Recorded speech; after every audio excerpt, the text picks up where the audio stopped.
Hello friends, कशा आहात सर्व? तुम्हा सर्वांचं स्वागत आहे पुन्हा एका नवीन व्हिडिओमध्ये. तर आम्ही बाहेर जाण्यासाठी मस्त असं रेडी झालो आहे. बाहेर कुठे चाललो आहे तर सांगतेच तुम्हाला. एक दादा आहेत, तर त्यांच्या बाळाचं जावळ काढायचा कार्यक्रम होता, तर त्यांनी आम्हाला इन्व्हाइट केलेलं.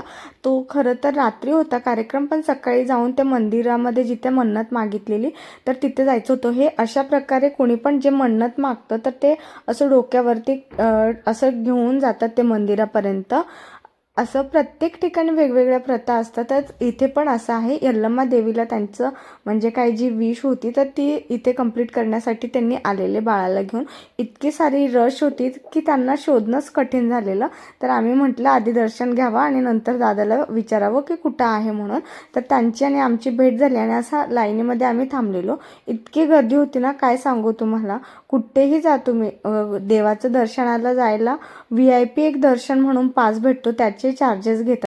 हे तर देवाने तर नाही बनवलेलं, माणसानंच बनवले. पण असं का करतात कुणास ठाऊक. इतकी गर्दी होती.